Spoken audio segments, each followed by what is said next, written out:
आज या ठिकाणी राष्ट्रवादी काँग्रेस शरदचंद्रजी पवार या पक्षाच्या वतीनं महाराष्ट्रावर जी यात्रा चालू आहे शिवस्वराज्य यात्रा, त्या यात्रेचं या मोहोळमध्ये आगमन झालं आणि या मोहोळ विधानसभा मतदारसंघातील सर्व जनतेने कार्यकर्त्यांनी इतकं उत्स्फूर्तपणे या यात्रेचं स्वागत केलं आणि लोकांना या यात्रेच्या जो स्वागताचा संदेश आहे की लवकरात लवकर लोकसभेला जसं या सोलापूर लोकसभा मतदारसंघात परिवर्तन झालं त्याचप्रमाणे मोहोळ विधानसभेचं परिवर्तन या मतदारसंघात झालं पाहिजे अशा प्रकारचा संदेश या मोहोळ विधानसभा मतदारसंघातील या कार्यकर्ता आणि जनतेनं शिवस्वराज्य यात्रेच्या माध्यमातून दिलेला आहे।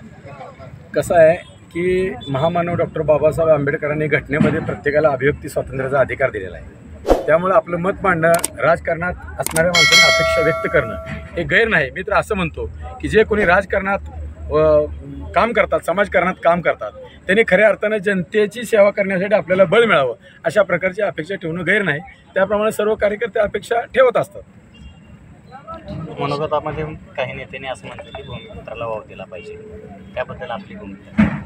गेली 3 टर्म या विधानसभा मतदारसंघामध्ये वाटेल तसं या जनतेचा वापर करण्याचं काम केलेलं आहे आणि आता तर या अप्पर तहसील कार्यालयाच्या माध्यमातून त्याचा कळ झालेला आहे आणि म्हणून मागच्या काही निवडणुकीमध्ये सुद्धा जनतेने भूमिपुत्राला न्याय द्यायचं ठरवलं म्हणून आम्हाला 70 हजार मतं गेली 3 टर्म पडलेली आहेत। परंतु या ठिकाणी ज्या प्रस्थापिताने प्रत्येक वेळी या ठिकाणी उमेदवार आणला, तो एजंट म्हणून आणला, तो मुनीम म्हणून आणला, स्वतःचं त्यांनी डोकं काय चालवलं नाही पाहिजे तसल्या प्रकारचे निर्णय त्यांनी करून घेतले। या ठिकाणी रस्ते खाल्ले, तळी खाल्ली, पाहिजे त्या ठिकाणी पाहिजे त्या अधिकाऱ्याचा वापर करून घेतला, लोकनेते सहकारी साखर कारखाना होता तो खाजगी केला, वाटेल तेवढा भ्रष्टाचार केला, भ्रष्ट कारभार केला, दादागिरी केली, जास्तीत जास्त करून आमचा या ठिकाणी माणूस नेऊन त्या ठिकाणी हत्या केली, एवढं या तालुक्याने सहन केले।